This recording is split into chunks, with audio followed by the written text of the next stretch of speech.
Assalamualaikum warahmatullahi wabarakatuh. Halo pemirsa, apa kabar Anda hari ini? Beragam informasi dari wilayah Sumatera akan kami sajikan dalam program Kabar Sumatera bersama saya, Puan Asari.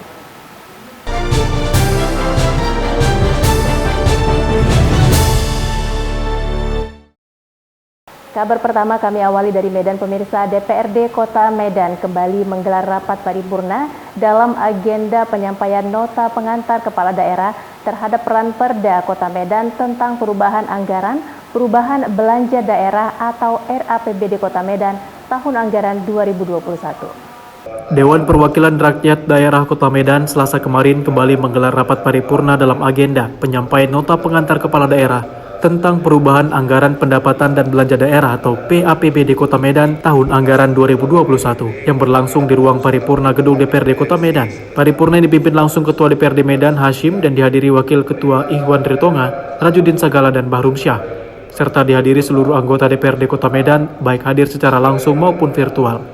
Rapat ini pun juga turut dihadiri langsung oleh Wali Kota Medan Bobi Nasution dan Wakil Wali Kota Medan Aulia Rahman serta sejumlah pimpinan OPD di lingkungan Pemko Medan. Dengan agenda penyampaian nota pengantar kepala daerah terhadap peran Perda Kota Medan tentang PAPBD Kota Medan tahun anggaran 2021 tersebut.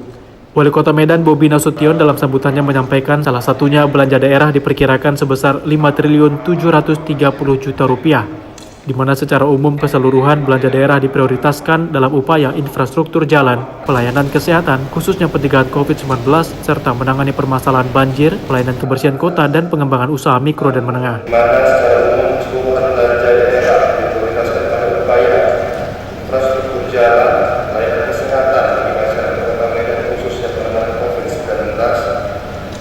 Serta menangani permasalahan banjir, pelayanan kebersihan kota, dan pengembangan usaha mikro dan menengah. DPD Medan melaksanakan paripurna, ada dua ya, jadi pembukaan masa sidang ketiga tahun anggaran 2021 dan paripurna penyampaian nota pengantar RP APBD 2021 oleh kepala daerah. Tentu ini tahapan awal ya, tahapan awal dari pembahasan PAPBD. Nanti di minggu berikutnya itu sudah teragenda pemenang umum. Dari Medan, Sumatera Utara, Fahmi, TV One mengabarkan. Klinik Pantun Nusantara Indonesia berkolaborasi dengan Balai Pantun Nusantara mengapresiasi salah satu musisi Melayu dan membuat alat musik Melayu sebagai bentuk penghargaan kekayaan budaya dan kearifan lokal yang masih eksis. Kebudayaan Melayu tak terlepas dari dendang musiknya yang enak didengar dengan alat musik gendang ketipung dan akordeon. Dimainkan dengan dua orang saat menyambut kedatangan komunitas Klinik Pantun Nusantara Indonesia dan Balai Pantun Singapura di kediaman budayawan Melayu di Jalan Datuk Kabu Gang Rezeki, Medan Denai, Kota Medan. Dalam apresiasi kebudayaan, komunitas Klinik Pantun Nusantara Indonesia memberikan sebuah penghargaan kepada pembuat gendang ketipung Melayu Sumatera Utara yang telah menekuni membuat gendang ketipung Melayu dari tahun 60-an hingga saat ini. Tak hanya itu, Klinik Pantun Nusantara Indonesia dan Balai Pantun Singapura juga memberikan penghargaan kepada Ibu Nur Ainun yang merupakan penyanyi Melayu legendaris Indonesia dan berasal dari Kota Medan. Hasil karyanya dalam menciptakan dan menyanyikan lagu Melayu membuat Nur Ainun juga terkenal hingga mancanegara pada masanya. Namun untuk saat ini semua hanya tinggal kenangan karena usianya yang sudah senja. Membuat suatu komunitas yang dinamakan Klinik Pantun Nusantara.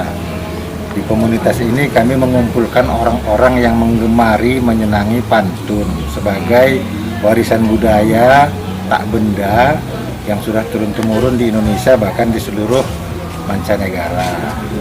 Dan belakangan ini kami mau mengumpulkan antologi pantun kearifan lokal dari negara-negara serumpun di 5 negara ASEAN. Oleh karena itu salah satu dari program kami adalah mengumpulkan kearifan lokal.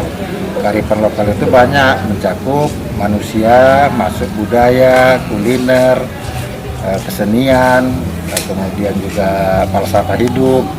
Dan salah satu yang ingin kami angkat kembali, orang-orang yang konsisten dalam berkebudayaan dan berkesenian. Kebudayaan dan kearifan lokal yang memiliki nilai jual hingga ke mancanegara sebagai penerus generasi harus menjaga dan merawatnya dengan baik sebagai kekayaan budaya yang tetap ada di Indonesia. Dari Medan, Sumatera Utara, Bahana Situmorang, Doni Admiral, TV One mengabarkan.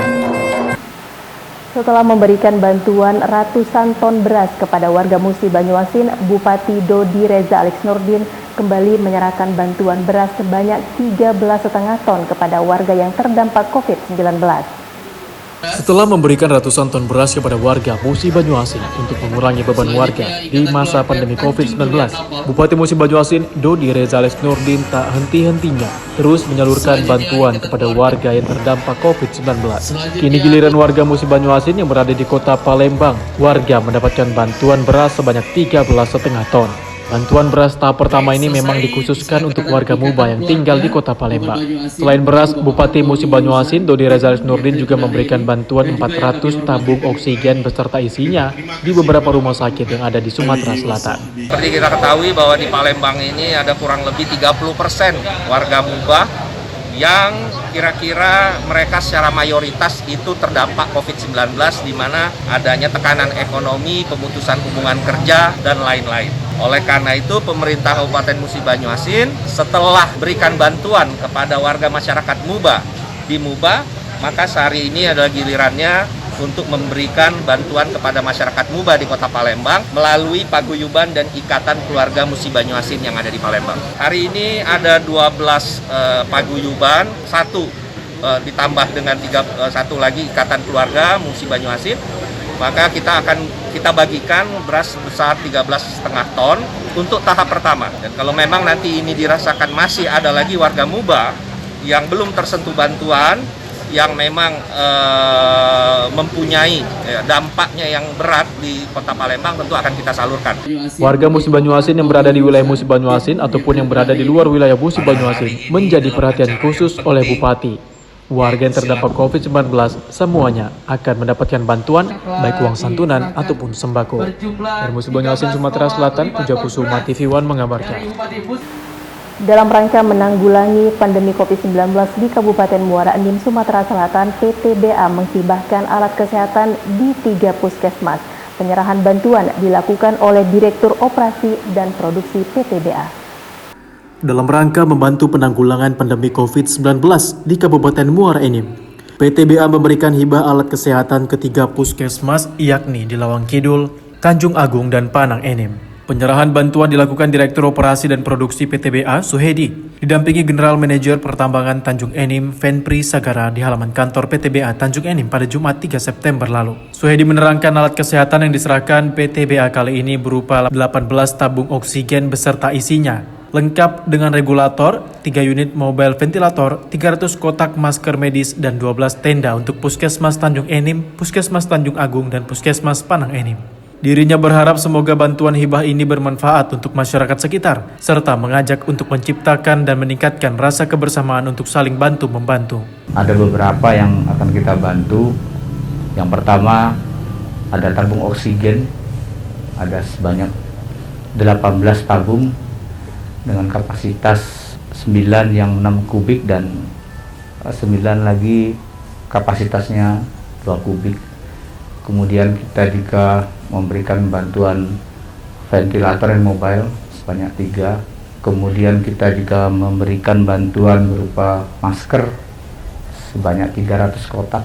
Adapun kondisi untuk Puskesmas Tanjung Agung saat ini sebagai puskesmas yang melayani rawat jalan dan kemudian unit gawat darurat, untuk persediaan tabung oksigen ini sendiri ini akan sangat bermanfaat untuk peningkatan pelayanan. Kepala UPTD Puskesmas Tanjung Agung, Zuliadi, menyampaikan pihaknya akan menggunakan sebaik-baiknya bantuan dari PTBA ini dalam upaya bersama melakukan penanganan COVID-19 di wilayah Tanjung Agung.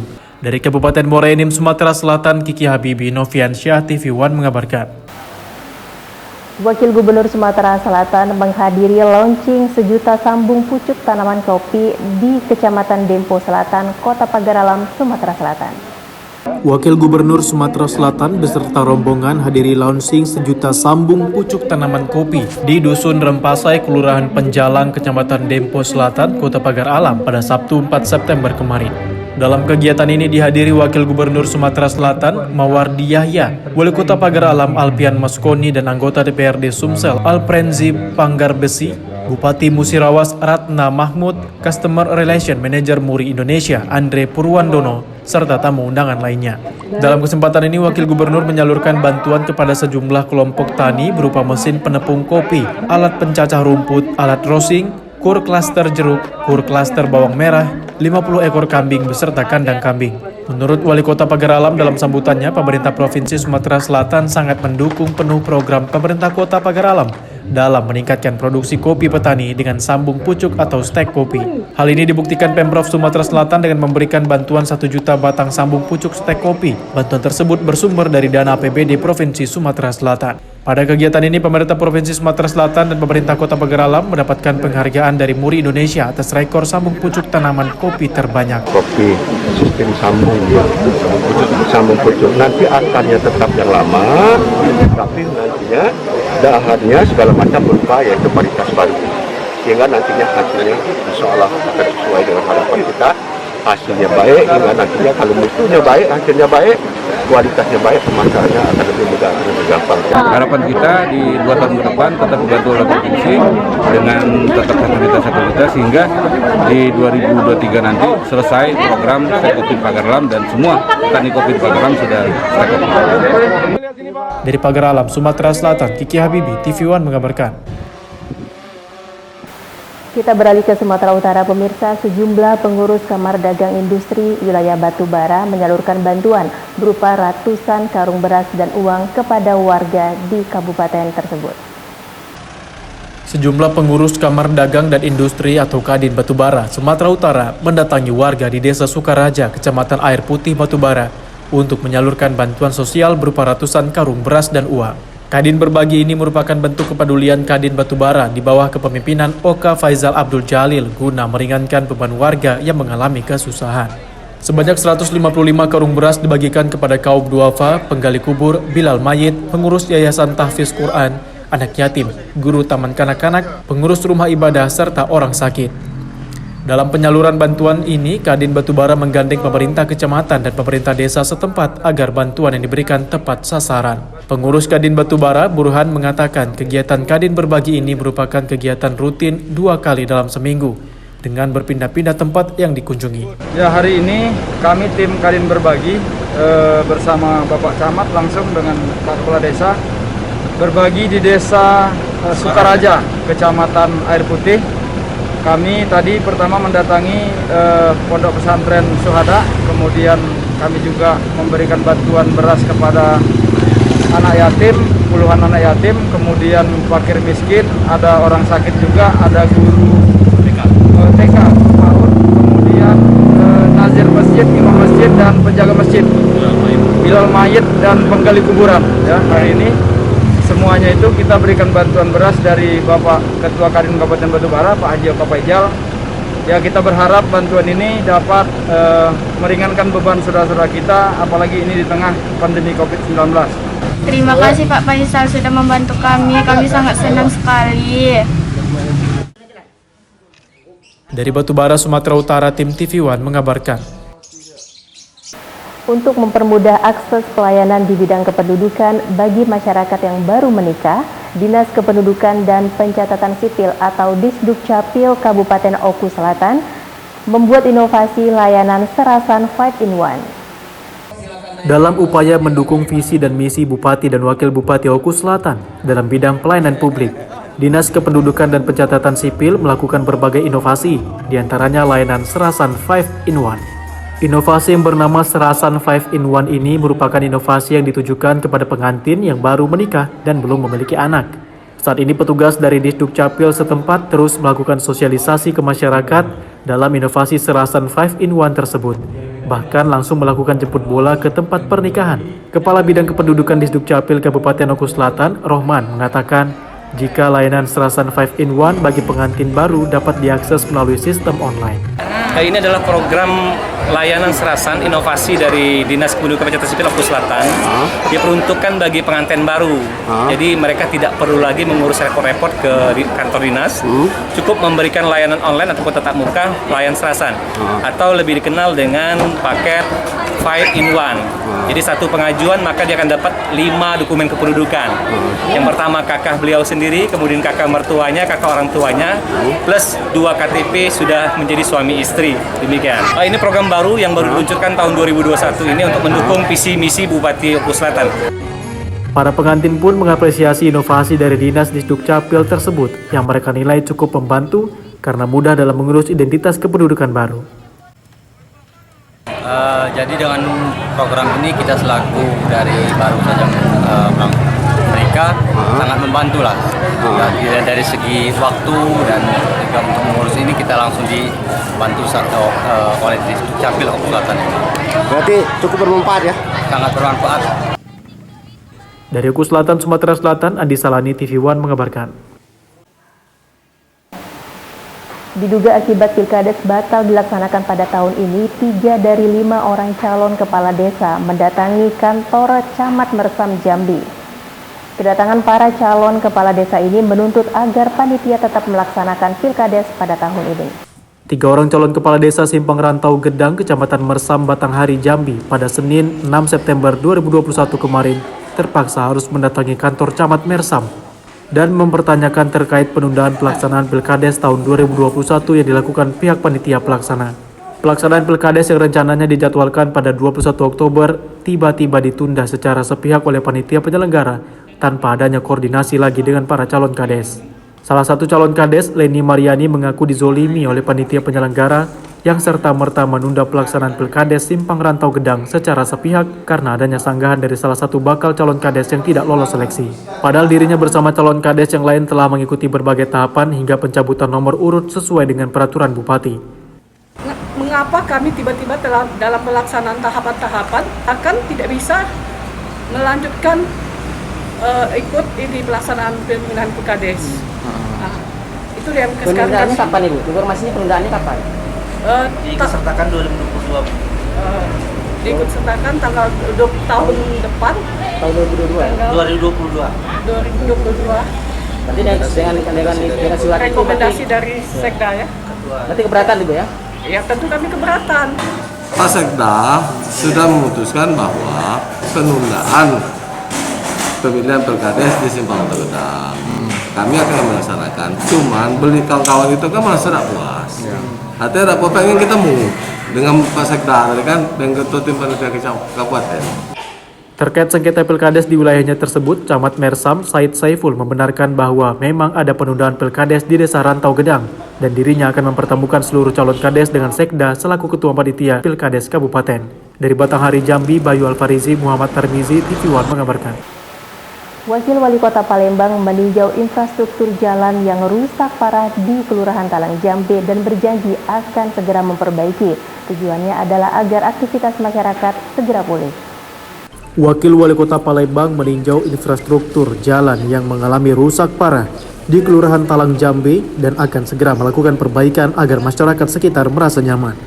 Kondisi Jalan Lebak Sari Kelurahan Talang Jambe Sukaramen yang rusak parah terlebih saat hujan membuat pengendara khususnya roda 2 yang melintas harus hati-hati agar tidak mengalami kecelakaan. Mengetahui hal tersebut, Wakil Wali Kota Palembang meninjau lokasi bersama Dinas PUPR Kota Palembang. Dari tinjauan yang dilakukan, Wakil Wali Kota mengatakan kerusakan Jalan Lebak Sari Kelurahan Talang Jambe akan segera dilakukan perbaikan oleh pemerintah Kota Palembang yang akan mulai dikerjakan pada Oktober 2021 dengan anggaran 2 miliar rupiah dengan panjang 815 meter. Jalannya memang jalan tanah, akan tetapi kita mendapatkan informasi dari PUPR, alhamdulillah tahun ini akan kita kerjakan dengan nilai anggaran lebih kurang sekitar 2 miliar, sekitar bulan Oktober. Jadi ada sekitar berapa meter Pak totalnya? 815 meter ya akan kita selesaikan. Dan memang sisanya memang masih ada juga dengan jalan yang sama, kita akan anggarkan mungkin di tahun depan. Kalau untuk jalan rusak untuk saat ini yang ditinjau oleh Ibu Wakil Wali Kota di Jalan Lebak Sari, pastinya 800 meter memang tidak layak lagi untuk dilintasi oleh mobil. Jadi kedepannya mudah-mudahan tadi sudah disampaikan oleh Ibu Wakil bahwa tahun ini akan diadakan perbaikan. Wakil Wali Kota meminta masyarakat untuk menjaga bila jalan tersebut selesai diperbaiki agar kendaraan yang melintas tidak melebihi 8 ton. Selain itu tetap menjaga saluran air agar tidak terjadi genangan ke jalan. Selain di lokasi ini, pemerintah Kota Palembang akan kembali memperbaiki jalan dengan kondisi yang sama di tahun 2022. Dari Palembang, Sumatera Selatan, Ganda Kopatra, TV One mengabarkan. Mendapat informasi adanya warga yang sakit, Wakil Wali Kota Palembang Fitrianti Agustinda menjenguk warga tersebut dan memastikan puskesmas setempat memberikan pelayanan terbaik bagi warga yang sedang sakit. Mengetahui adanya warga di Jalan Mayor Zen, Kelurahan Sei Selayur, Kalidoni yang mengalami sakit dan belum mendapatkan bantuan maupun pelayanan kesehatan, Wakil Wali Kota Palembang Fitrianti Agustinda bersama dinas terkait mengunjungi kediaman Ibu Alimah yang berusia lanjut. Wakil Wali Kota disambut warga dan melihat langsung kondisi Bu Alimah yang terbaring di rumahnya. Meski pihak keluarga tak mengizinkan Ibu Alimah dibawa ke rumah sakit lantaran ingin dirawat sendiri di rumah, Fitrianti Agustinda meminta pihak puskesmas setempat untuk selalu memantau dan memastikan kondisi Bu Alimah. Di tengah pandemik ini kita ingin supaya segala sesuatunya terutama masyarakat selalu dalam keadaan sehat. Dan kita bersyukur 96% setiap pasien yang kita datangi, mereka sudah memiliki kartu Indonesia Sehat. Jadi target kita memang inginnya supaya di tahun 2021 ini 100% warga sudah mendapatkan kartu Indonesia Sehat. Karena manfaatnya luar biasa untuk dalam arti membantu masyarakat untuk mendapatkan pelayanan kesehatan. Dan hari ini kita berada di rumah salah satu warga yang memang kondisinya sudah sepuh, sudah usianya sudah sangat lanjut usia dan kondisinya sakit, tidak mungkin dibawa ke rumah sakit atau mungkin permintaan warga memang keluarganya memang untuk dirawat di rumah, dan kita oleh karena itu kita titip kepada puskesmas untuk terus memantau paling tidak sebulan 2 kali atau sebulan 1 kali, karena memang setiap puskesmas mempunyai kewajiban atau juga pengawasan. Saat ini 96% warga Palembang sudah mendapatkan jaminan kartu Indonesia Sehat, sehingga warga yang sedang sakit dan akan menjalani perawatan di rumah sakit tak perlu memikirkan biaya lantaran telah ditanggung pemerintah melalui kartu Indonesia Sehat. Dari Palembang, Sumatera Selatan, Ganda Kopatra, TV One mengabarkan. Wakil Wali Kota Palembang Fitrianti Agustinda menjenguk warganya yang sedang sakit di Jalan Laksana, Kelurahan 34 Ulu, Kota Palembang. Peduli kepada warganya yang sedang mengalami kesulitan, baik dalam kondisi sakit atau sedang menjalani isolasi mandiri di rumah, terus dilakukan Wakil Wali Kota Palembang di 18 kecamatan dan 107 kelurahan di Kota Palembang. Seperti di Jalan Jaya Laksana, Kelurahan 34 Ulu, Kecamatan Seberang Ulu 1, Palembang. Di tempat ini, Wakil Wali Kota Palembang Fitrianti Agustinda bertemu langsung dengan Cek Noni yang menderita sakit stroke. Meski tak dirawat di rumah sakit, pemerintah kota melalui puskesmas setempat akan memantau kesehatannya. Meski demikian, jika Cek Noni nanti dirawat di rumah sakit, tak harus memikirkan biaya lantaran telah memiliki kartu Indonesia Sehat atau KIS. Kita terus memantau warga ya, hampir 107 kelurahan, 18 kecamatan kita datangi, baik itu yang menjalani isolasi secara mandiri karena COVID, baik itu memang karena penyakit memang bawaan, semuanya kita akan terus pantau. Dan alhamdulillah saya sangat merasa senang dan bersyukur sekali ya, karena hampir semua rata-rata warga yang kita datangi karena sakit itu semuanya sudah mendapatkan perlindungan dari BPJS Kesehatan, sehingga mereka yang saat ini sakit tidak ada lagi kendala untuk biaya berobat, tapi lebih karena mereka masih takut untuk datang ke rumah sakit. Dan kita juga bersyukur sekali hari ini juga sudah mulai dari tanggal 21 Agustus vaksin secara massal sudah dilaksanakan oleh pemerintah kota. Tadi sempat dialog dengan warga masyarakat, kita tanya apakah masih ada yang belum mendapatkan vaksin. Dan kalau memang masih ada yang belum mendapatkan vaksin, kami himbau segeralah untuk mendatangi balai-balai kesehatan, mendaftarkan diri minimal untuk dijadwalkan supaya mendapatkan vaksinasi COVID-19. Dari Palembang, Sumatera Selatan, Ganda Kopatra, TV One mengabarkan. Wali Kota Palembang meninjau progres pembangunan Sungai Sekana Alam di Daro yang pada tahap pertama ini pembangunannya sepanjang 500 meter hampir rampung dan akan diserah terimakan. Wali Kota Palembang meninjau progres pembangunan Sungai Sekanak Lambidaro yang pada tahap pertama ini pembangunan sepanjang 500 meter telah rampung dan akan diserah terimakan. Pembangunan pinggiran Sungai Sekanak ini dilakukan oleh Balai Besar Perumahan dan Pemukiman, sementara aliran sungai dikerjakan Balai Besar Wilayah Sungai Sumatera atau BBWSS 8. Rampungnya pembangunan 500 meter Sekanak Lambidaro dengan anggaran 9,5 miliar rupiah di wilayah 26 ilir ditinjau Wali Kota Palembang. Usai meninjau, Wali Kota mengatakan pihaknya akan mengambil alih pengelolaan tempat ini setelah diserah terimakan kepada pemerintah kota. Dirinya berharap pembangunan Sekanak Lambidaro akan bermanfaat bagi masyarakat sekitar. Hari ini Lacindo nih, sesuai dengan namanya Lebak Cindo ya, yang telah diupayakan oleh Balai Perumahan dan Pemukiman dengan anggaran 9,5 miliar. Nah ini insya Allah nanti untuk pengelolaannya akan segera kita tindak lanjuti. Ya. Nah mudah-mudahan ini kami berpesan kepada masyarakat yang ada di sini, tentu yang dapat manfaat masyarakat langsung. Nah, nanti karena kan kami berupaya untuk mendorong nanti Dinas Pariwisata, Kebudayaan, kemudian Koperasi, UKM ya, untuk membina masyarakat di sini. Jadi apa yang dibangun di tempat kita ini tentu dengan menggunakan dana yang cukup besar harus bermanfaat. Tidak? Pemerintah Kota Palembang akan melakukan pembinaan kepada masyarakat sekitar melalui Dinas Pariwisata, UMKM, dan dinas lainnya agar tempat tersebut dapat dimanfaatkan. Dari Palembang, Sumatera Selatan, Ganda Kopatra, TV One mengabarkan. Wakil Wali Kota Palembang Fitrianti Agustinda mengunjungi dan membawa seorang lansia ke Panti Jompo karena tidak ada yang mengurus. Dirinya berharap pihak kelurahan dan kecamatan setempat memberikan perhatian kepada warganya yang sedang kesulitan. Wakil Wali Kota Palembang Fitrianti Agustinda mengunjungi dan membawa lansia ke Panti Jompo lantaran tak ada yang mengurus. Dirinya berharap pihak kecamatan dan kelurahan berperan aktif untuk membantu warga yang sedang kesulitan. Sukardi yang tinggal di Jalan Talang Antar, Kelurahan Karya Baru, Alang-Alang Lebar, dikunjungi Wakil Wali Kota Palembang dan membantu membawa lansia tersebut ke Panti Jompo lantaran tak ada yang mengurus.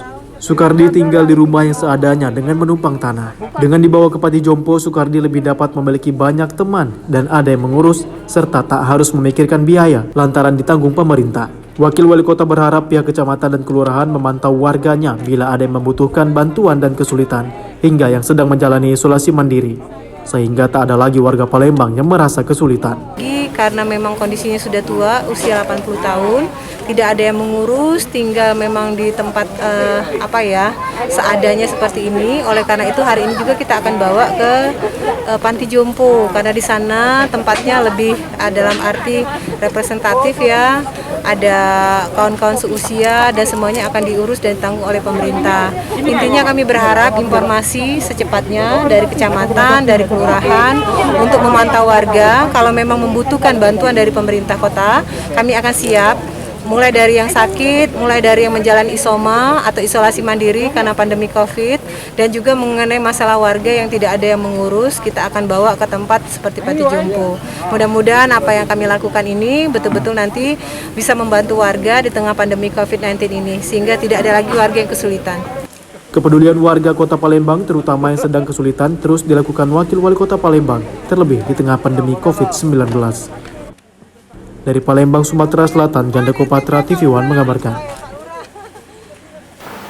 Dengan berjarak, Wakil Wali Kota Palembang menjenguk warganya yang sedang isolasi mandiri karena terpapar COVID-19. Selain menjenguk warga, Wakil Wali Kota Palembang juga memberikan bantuan sembako dan obat-obatan.